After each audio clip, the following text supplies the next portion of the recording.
বাচ্চা মেয়েরা এই সাইডে করে দাও।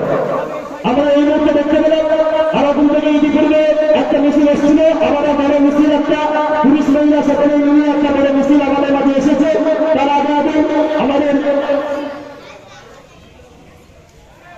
মল্লিকপাড়া মসজিদের ইমাম মাওলানা রেজাউল সাহেব তিনি একটা মিছিল নিয়ে এসেছে। এই পর্যন্ত আমাদের মাঝে তিনটি মিছিল এসেছে। আমরা যারা বাড়িতে শুয়ে রয়েছি, বসে আছি, আমরা হয়তো ভাবছি যে ওখানে যে পার্বত্য করা হচ্ছে, আমরা এই জায়গায় আমরা বাড়িতে বসে আছি। আরে অমিত শাহের দল একবার এসে দেখে দাও কি হচ্ছে এখানে। অমিত শাহের দল এই বাড়িতে বসে রয়েছে, একবার চোখটা খুলে দেখো এখানে কারা এসেছে আর কি হচ্ছে। প্রতিবাদ সভা কি প্রতিবাদ সভার মতো হচ্ছে না প্রতিবাদ সভা একটা প্রেমের মতো হয়ে আছে।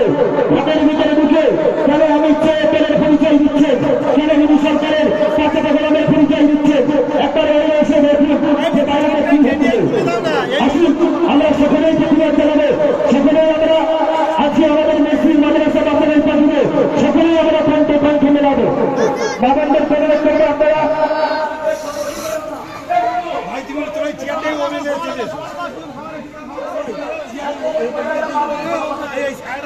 আমি আমার বাবানদের কাছে অনুরোধ করবো, আপনারা এই সাইডটায় চাপ দেওয়া হচ্ছে, আপনারা সাথে বসে যাবেন, সামনে থাকতেন না। আগের পাশে এই সাইডটা একটু বসে যান, বাবানদের কাছে অনুরোধ করবো একটু এই সাইডটা বসে যান। আচ্ছা ওই সাইডটা চাপটা ওই সাইডটা আমার ওই চলে যাও, ওই কোয়ালিটিটা চাপটা একটু চাপটা ওই সাইডে রাখতে ওই সাইডে। আর বাইরে দাঁড়িয়ে রয়েছেন, হাত ছেড়ে করে নেবো আপনাদের কাছে। আচ্ছা আপনাদের কি মনে হচ্ছে এই জায়গা থেকে মাথাটা খুব গতি বলে মনে হচ্ছে নাকি? এই মাথায় যারা বেশি আছে ওই ভাই বাবাদিকে বলছি মাথাটা কি গতি লাগানো আছে না ওখানে অমিত শাহ বসতে বলেছে আমি বুঝতে পারছি না। যদি মনে হয় আপনারা অমিত শাহের লোক নয় মনে ভিতরে চলে আসুন, যদি মনে